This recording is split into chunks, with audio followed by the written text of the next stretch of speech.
नमस्ते दोस्तों, कैसे हैं आप सब? दोस्तों, आज हमें भारत में ही नहीं बल्कि दुनिया भर में प्रसिद्ध जो है कि हमारे देश के भारत देश के 4 धामों में से एक जगन्नाथपुरी और जगन्नाथपुरी जो है कि जगन्नाथ धाम जो है कृष्ण भगवान जहाँ विराजते हैं दोस्तों।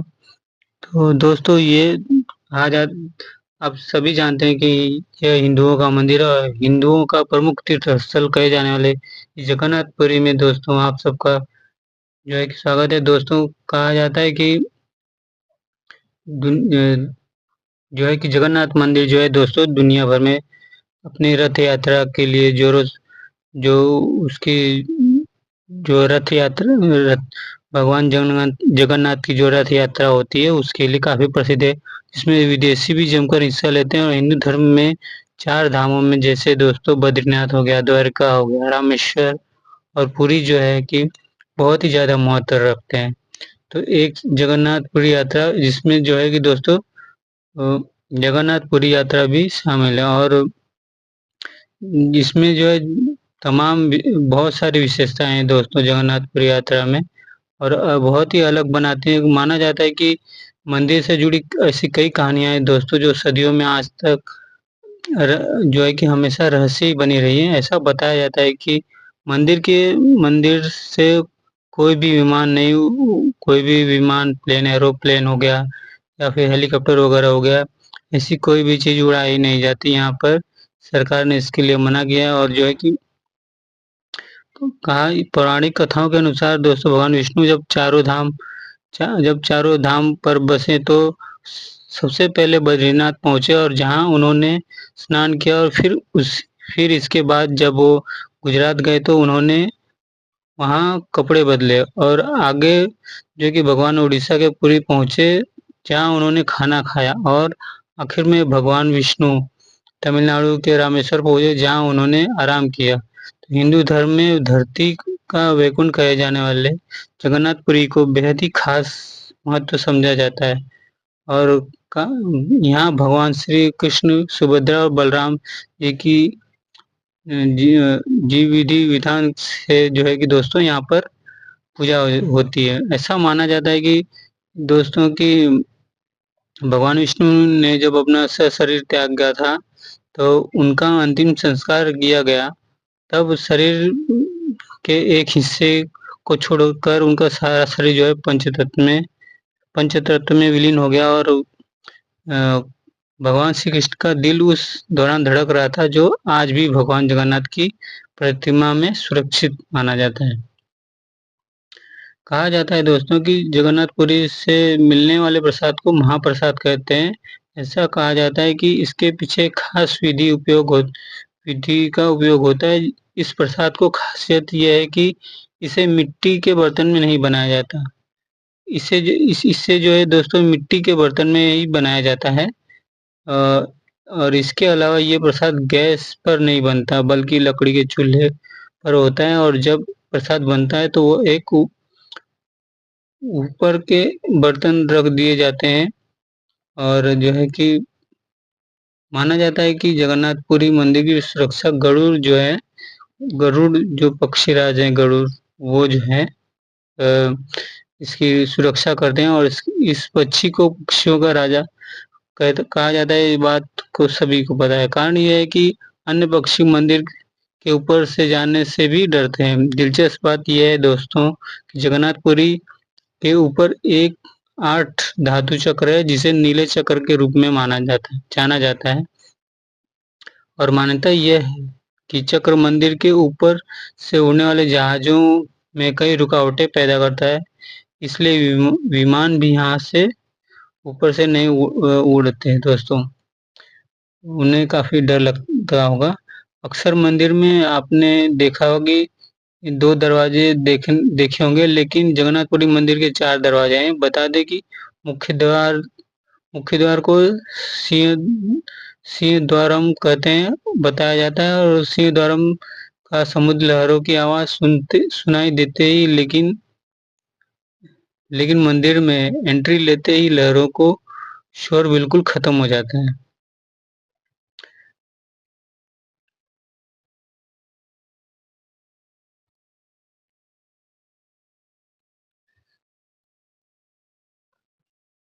दुनिया भर में दोस्तों जो रथ यात्रा है उसकी काफ़ी जो है कि हमेशा चर्चा होती है और उसके पूजा के बारे में वहाँ सबसे बड़ी बात है कि रथ के बारे में जो है कि अ, मंदिर की आस्था देखने को वो काफ़ी मिलती है और इस यात्रा में जो है कि रथ यात्रा को में शामिल होने से मोक्ष मिलता है ऐसा कहा जाता है।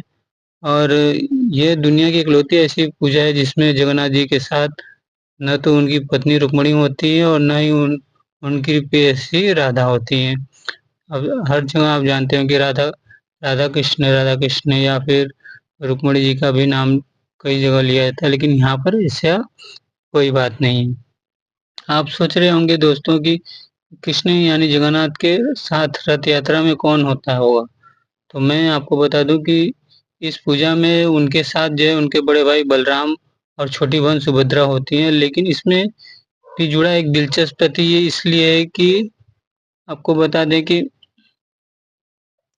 इस प्रचलित कथा है कि दरअसल भगवान श्री कृष्ण एक बार अपने महल में आराम कर रहे थे और उनके पैरों के पास जो है रानी रुक्मिणी बैठी थी। तभी करवट लेते समय दोस्तों श्री कृष्ण जी भगवान के मुंह से जो है राधा रानी जी का राधा राधा नाम शब्द जो है मुंह से निकल गया अचानक में।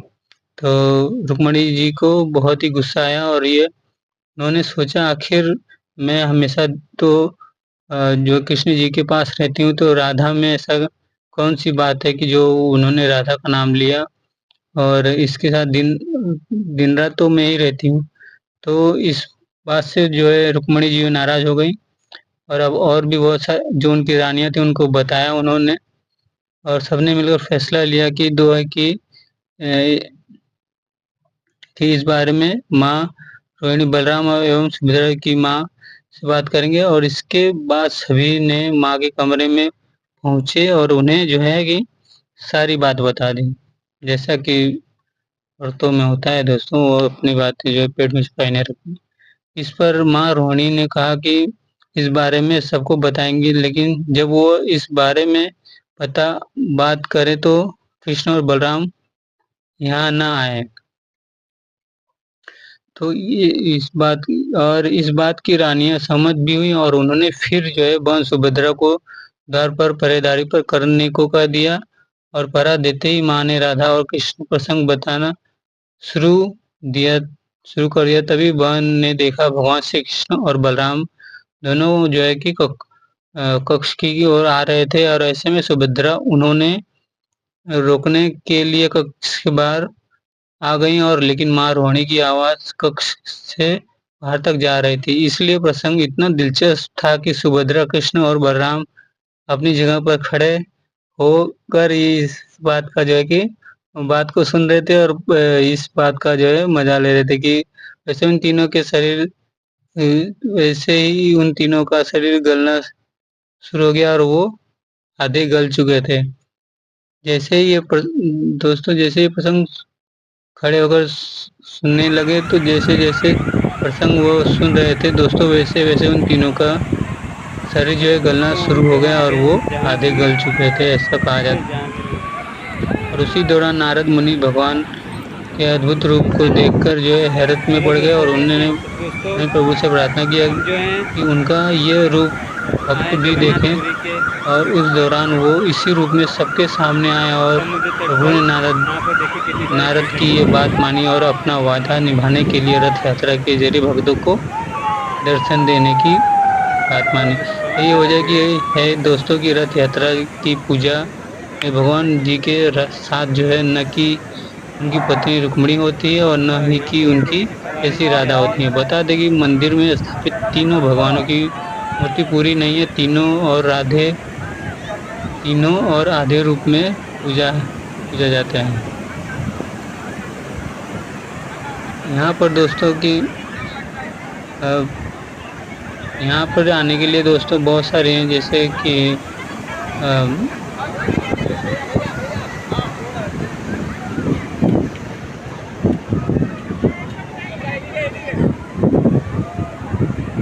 मैं आपको फ्रंट कैमरे से दोस्तों अब हमें देखिए पुरी बीच पर है। यहाँ पर कितने बहुत सारे लोग आए यहाँ पर ऊँटों के ज़रिए दोस्तों लोग अपने जो है कि ऊँटों पे चढ़कर जो है कि यहाँ पर घूमते हैं और यहाँ पर देखिए कितने सारे लोग आए हुए हैं।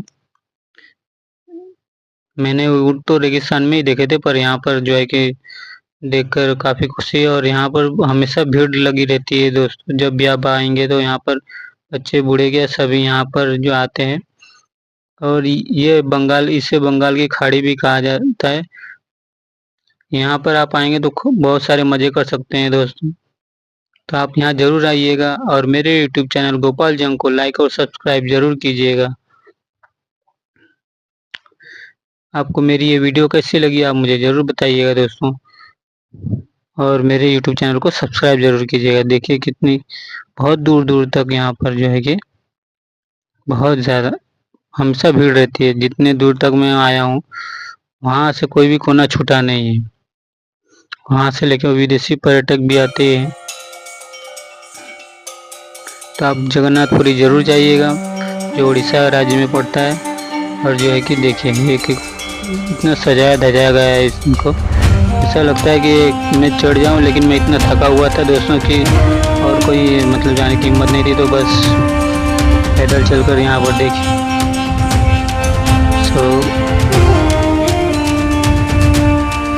बहुत सारी जानकारियाँ हैं दोस्तों जगन्नाथपुरी के बारे में। यहाँ के जो जगन्नाथपुरी में जो आप झंडा देखते हैं वो हमेशा उल्टा ही लहराता है। उसके जो है कि वो मतलब वो दूसरी दिशा में ही हमेशा रहता है। और यहाँ की जो है कि परिसर के बारे में जो बातें हैं, चाहे 22 सीढ़ियों के बारे में बात हुई या फिर बहुत यहाँ से जो है कि दरवाज़ों के बारे में बात हुई। जो 4 दरवाजे, हर जगह 2 दरवाजे होते हैं मंदिरों के, लेकिन यहाँ पर जो है कि 4 दरवाजे हैं। और जो है कि काफ़ी अद्भुत बात है जगन्नाथपुरी की दोस्तों। बहुत सारी कहानियाँ, जैसे जगन्नाथ मंदिर के जो शिखर पर ध्वज लहराता है, उसकी हवा की दिशा के विपरीत ही रहता है दोस्तों। और हमेशा ध्वज लहराते ही रहता है। 1800 साल से पुरानी परंपरा के अनुसार दोस्तों एक पुजारी हर दिन ध्वज बदलने के लिए जगन्नाथ मंदिर के शिखर पर चढ़ता है। और ऐसा कहा जाता है कि एक दिन के लिए भी यह अनुष्ठान छोड़ दिया जाए तो मंदिर 18 साल तक बंद रहेगा। दोस्तों मंदिर को बहुत ध्यान देना पड़ता है कि और मंदिर 45 मंजिला इमारत जितना ऊंचा है, इसलिए कि एक आदमी एक पंडित जी को रोज जो है चढ़ना उतरना पड़ता है। इसके लिए सुरक्षा उपकरण का उपयोग नहीं किया जाता दोस्तों। ऐसे ही नंगे हाथ पैरों जो है कि वहाँ जो है कि का चढ़ना उतरना पड़ता है। और मूर्तियाँ जो है यहाँ जो मूर्तियाँ जो है दोस्तों वह लकड़ी से बनी होती हैं।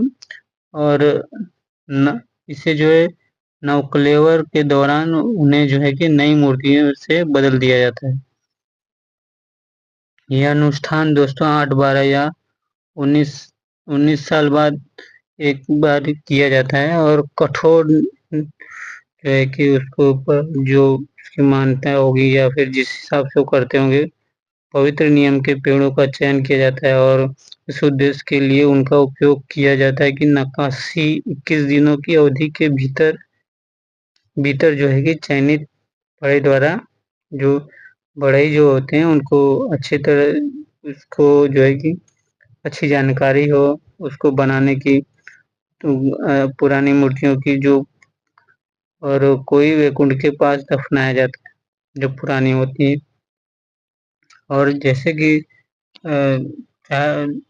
यहाँ पर जो है कि मंदिर के जो मंदिर की है वो कोई परछाई जो है कि किसी को दिखाई नहीं देती, चाहे दिन हो या रात का समय हो।